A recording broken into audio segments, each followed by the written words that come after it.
No dia 26 de abril de 1986, o reator número 4 da usina nuclear de Chernobyl, atual Ucrânia, explodiu. O pior acidente nuclear da humanidade tinha acabado de acontecer, e suas consequências se arrastariam até hoje, 33 anos depois. Nas primeiras horas daquele dia, naquela usina nuclear da antiga União Soviética, enquanto operadores tentavam fazer alguns testes no reator número 4, algo deu errado, ocasionando uma explosão. Então 30 bombeiros da cidade vizinha, Pripyat, foram acionados para apagar as chamas. Eles então ficaram reconhecidos como as primeiras vítimas da radioatividade direta. A explosão, propriamente, eu não vi. Apenas as chamas, que iluminavam tudo, o céu inteiro, chamas altíssimas, fuligem, um calor terrível. E ele não voltava. A fuligem se devia à ardência do betume. O teto da central estava coberto de asfalto. As pessoas andavam sobre o teto como se fosse resina, como depois ele me contou. Os colegas sufocavam nas chamas, enquanto ele rastejava. Subia até o reator, arrastavam um grafite ardente com os pés. Foram para lá sem roupa de lona, com a camisa que estavam usando. Não os preveniram. O aviso era de um incêndio comum. No hospital, nos últimos dias, eu levantava a mão dele e os ossos se moviam, dançavam, se separavam da carne. Saíam pela boca pedacinhos do pulmão, do fígado. Ele se asfixiava com as próprias vísceras. Nenhuma das enfermeiras tinha coragem de se aproximar dele, de tocá-lo. Se era preciso fazer algo, eles me chamavam. O processo clínico das doenças radioativas dura 14 dias. Depois de 14 dias, as pessoas morrem. Um acidente e um incêndio havia sido divulgado. Ninguém falava em explosão ou de radioatividade sendo liberada. As informações falsas foram divulgadas em um sistema de guerra fria entre a União Soviética e os Estados Unidos. Não havia informação para os 43 mil habitantes da cidadezinha vizinha. As primeiras medições de radioatividade pela manhã era 15 mil vezes maior do que o normal. No fim daquela tarde, 600 mil vezes mais alto que o normal.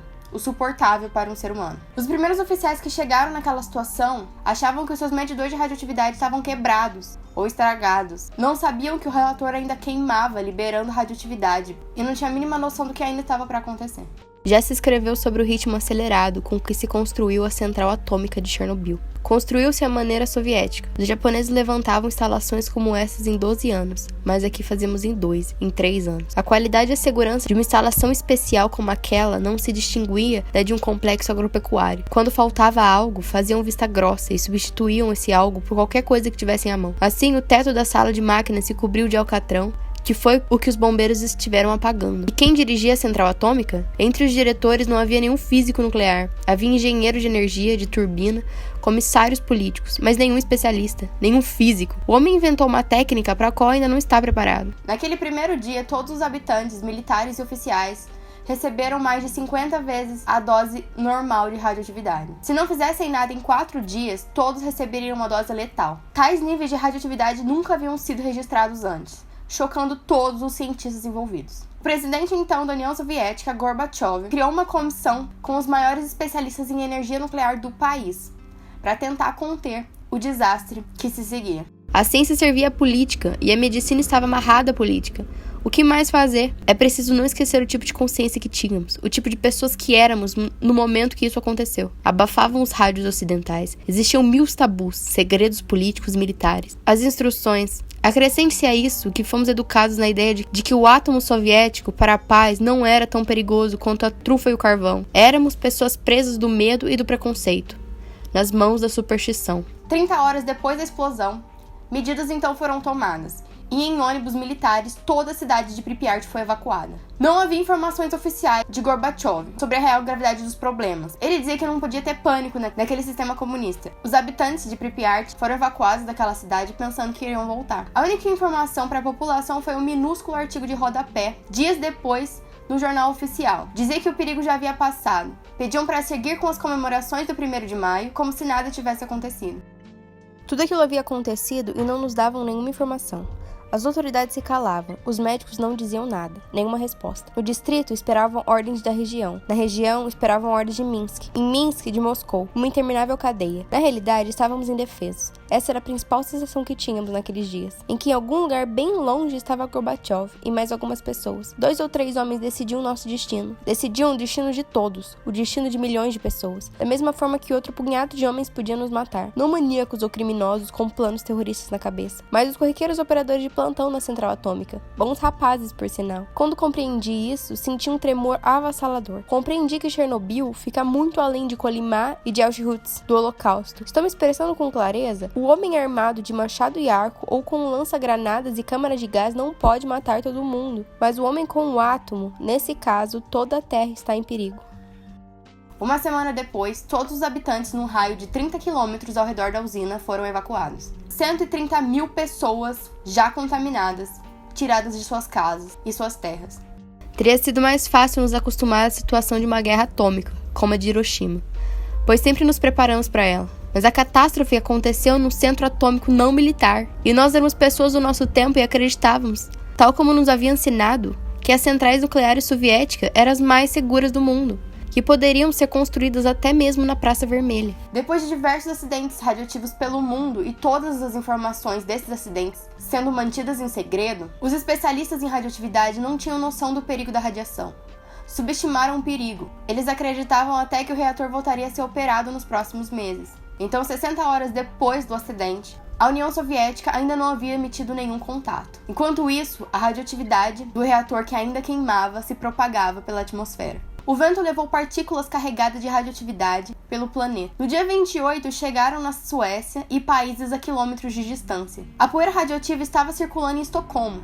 Através dos medidores das usinas dos outros países, foi que a situação foi sendo compreendida, propagada. Era tudo muito pior do que qualquer um havia imaginado. A União Soviética então não conseguiria mais manter tudo isso em segredo.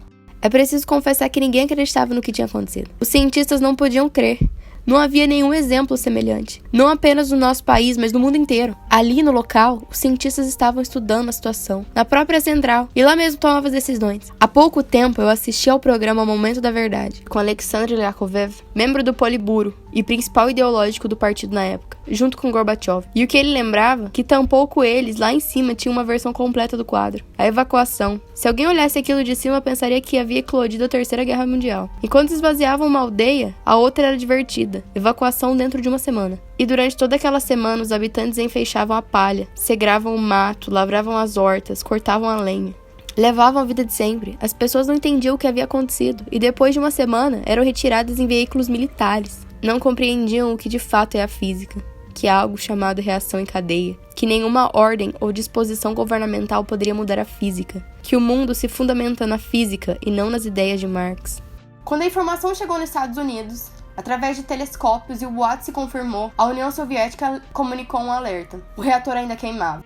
Toda a informação se tornava um segredo guardado a 7 chaves, para não provocar pânico. E isso durante as primeiras semanas, justamente quando os elementos de vida curta emitiam a sua maior radiação, e tudo irradiava. Nós fazíamos relatórios incessantemente, mas não podíamos dar os resultados de forma aberta. Caçavam o seu título universitário e até a carteira do partido. Mas não era o medo. O medo não era a razão, embora fluísse, é claro. É que nós éramos homens do nosso tempo, do nosso país soviético. Na nossa primeira viagem à zona, se comprovou que, no bosque, a radiação era 5, 6 vezes mais alta que a do campo ou da estrada. Por todo lado, havia altas doses. Em algumas aldeias, medimos as glândulas tireoides das crianças e adultos. Resultado, 100, 200, 300 vezes acima das doses toleráveis. No nosso grupo havia uma radióloga. Ela teve um ataque de histeria ao ver as crianças sentadas na areia, brincando, empurrando barquinhos nos córregos. Vimos uma mulher jovem sentada num banco junto à sua casa amamentando o filho. Testamos o leite do peito, radioativo. Pela televisão, Gorbachev acalmava todos. Foram tomadas as medidas urgentes. Eu acreditei. Eu, um engenheiro com 20 anos de experiência e bom conhecedor das leis da física, eu já sabia que qualquer ser vivo deveria sair desses lugares, ainda que por um tempo. A Europa estava inteira à mercê dos ventos radioativos, liberando uma radioatividade que nem os dosímetros conseguiam medir. Os especialistas diziam depois que a agulha literalmente enlouquecia, quase pulava do painel. Então, na primeira tentativa de conter a radiação e o incêndio na base do reator, os militares teriam que sobrevoar e jogar sacos de areia em cima dos escombros. Esses militares foram expostos a tal dose de radiação que logo depois de jogarem um saco de areia, eles iam se lavar, encharcados de suor, calor, e logo começavam a vomitar. Durante anos, o governo reconhecia apenas esses primeiros casos diretos como vítimas de Chernobyl. Hoje não existe nenhuma estimativa do total número de pessoas que morreram em decorrência da radioatividade liberada por essa explosão.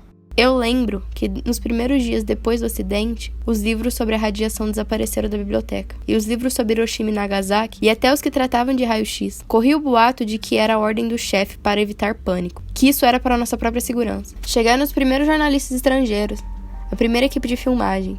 Vestiam macacões de matéria plástica, capacetes, galochas e luvas de borracha. E até a câmera tinha uma cobertura especial. Uma de nossas moças os acompanhava como tradutora. Ela usava um vestidinho de verão e sapatilhas. A floresta, o bosque em volta, foi completamente queimada pela radioatividade nos primeiros dias. A área do desastre cada dia mais se espalhava, corroendo tudo. Plantas, rios, aves, insetos e animais. A radioatividade se instalava em nuvens e caía com a chuva no solo, contaminando tudo. Então esses primeiros militares que tentavam agir para conter essa explosão, eles sentiam primeiramente um enjoo e uma diarreia, seguida por uma situação de latência, onde eles achavam que tinham melhorado. Mais tarde, a deteriorização da medula óssea, queimaduras corroíam todos os tecidos do corpo deles. Era a radioatividade corroendo de dentro para fora. A água jogada pelos primeiros bombeiros se concentrou na base do reator. E se o magma do incêndio derretesse e chegasse nessa água, tudo ia explodir. Uma semana depois de tentar jogar areia para conter a radiação que emanava do buraco, os especialistas eles temiam uma segunda explosão. Essa explosão seria 100 vezes maior que a bomba de Hiroshima e Nagasaki. Faria com que metade da Europa ficasse inabitável. Seria uma tragédia sem precedentes. Uma bomba atômica de 3 a 5 megatons seria a maior catástrofe nuclear de todas. Voluntários militares teriam então que despejar chumbo para conter a possível catástrofe. Dos 600 pilotos que sobrevoavam e jogavam esse chumbo no buraco para tentar conter, todos eles morreram. Na Academia de Ciências, acho que foi lá, me mostraram a radiografia dos pulmões de uma pessoa, queimados por partículas quentes. Os pulmões pareciam um céu estrelado. As partículas quentes são partículas microscópicas, que se produziram quando cobriram o reator incendiado com chumbo e areia. Os átomos do chumbo, areia e grafite se fundiram, e com o impacto se elevaram até o céu. Essas partículas voaram a grandes distâncias, a centenas de quilômetros, e agora penetram no organismo humano pelas vias respiratórias. Todo o órgão em que essas partículas se instalam se ilumina nas radiografias. Centenas de buraquinhos como uma tela miúda, e a pessoa morre, queima. Depois de drenar a água debaixo do reator, teriam que colocar uma barreira para impedir que o magma radioativo contaminasse o solo. O problema foi que debaixo desse reator existia um aquífero, que abastecia o país inteiro. Se toda a construção ruísse e o magma chegasse a essas águas, contaminaria diversos rios e até o Mar Negro.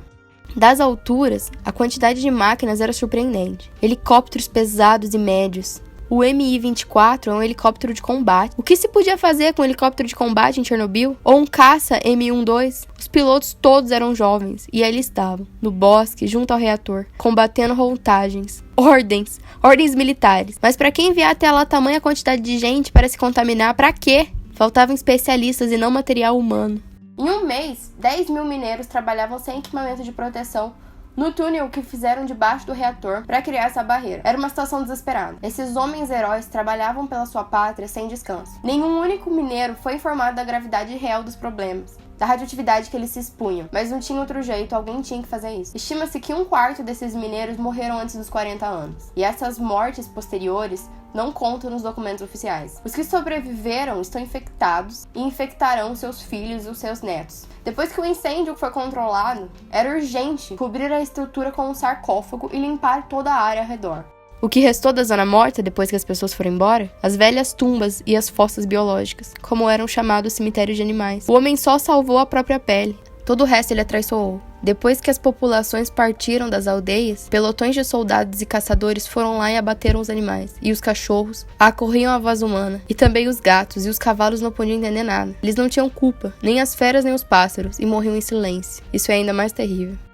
Em um ano, mais de 10 mil soldados passaram por Chernobyl. E 500 mil pessoas participaram da operação que eles batizaram como liquidadores, que eram basicamente percorrer todo o quilômetro afetado, enterrar tudo que eles encontravam que estava com maior nível de radioatividade e limpar toda a área ao redor, todas as casas, todas as árvores, todos os terrenos. Havia mais homens em Chernobyl do que os que lutaram contra Napoleão Bonaparte.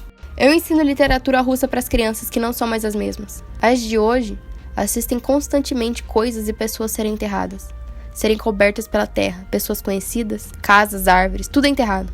Quando fazem fila, essas crianças desmaiam. Quando ficam em pé por 15 ou 20 minutos, vertem sangue pelo nariz. Não há nada que as surpreenda, que as alegre. Estão sempre sonolentas, cansadas, o rosto pálido, cinzento. Não brincam e também não brigam por nada. E se chegam a brigar, se quebram sem querer o vidro de uma janela, os professores até ficam contentes. Não se zangam, porque eles não parecem crianças. Por fim, então, o sarcófago foi erguido em volta da área da explosão. O problema foi que os trabalhadores só poderiam ficar perto dessa área por 4 minutos, em decorrência do nível de radioatividade. Então eles se revezavam entre si. Em novembro, quando o inverno chegou e o sarcófago foi construído, os reatores 1, 2 e 3 foram reativados. A cidade evacuada de Pripyat nunca mais seria habitável, e os moradores que foram evacuados nunca mais poderiam regressar às suas casas. Todos que foram expostos nas operações tiveram que ser hospitalizados durante meses, e todos os anos eles teriam que voltar para esse hospital para receber doses de iodo contra a radioatividade que se instalaria nos seus corpos. Mas não está claro como vou morrer. Um amigo meu morreu, ficou grande, inchou, como um tonel, e um vizinho que também esteve lá, com um operador de guindaste, ficou negro como carvão e secou até o tamanho de uma criança. Não está claro como vou morrer. Se eu pudesse escolher a minha morte, seria uma morte comum, não como as de Chernobyl. A única coisa que eu sei é que com o meu diagnóstico não se dura muito. Se eu sentir que o momento está chegando, meto uma bala na cabeça. Estive no Afeganistão. Ali a coisa era mais fácil, como uma bala.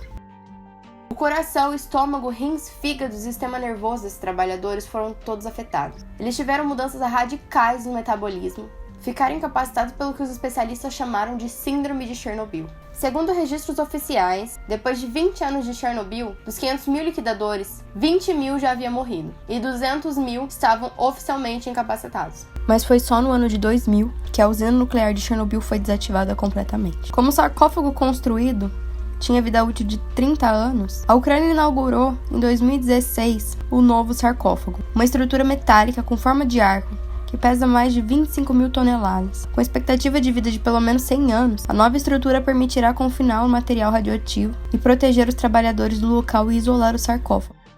Atualmente, é possível encontrar pessoas morando em volta do local isolado, idosos e pessoas sem perspectiva alguma, que depois de se tornarem pária da sociedade, pessoas de Chernobyl, levam sua vida e morrem em silêncio, à beira do que restou da usina, coberto de radioatividade. Chernobyl é um enigma que ainda tentamos decifrar, um signo que não sabemos ler. Talvez um enigma para o século XXI, um desafio para o nosso tempo. Tornou-se evidente que, além dos desafios religiosos, comunistas e nacionalistas, em meio aos quais vivíamos e sobrevivíamos, nos aguardavam novos desafios mais selvagens e totais, embora ainda ocultos aos nossos olhos.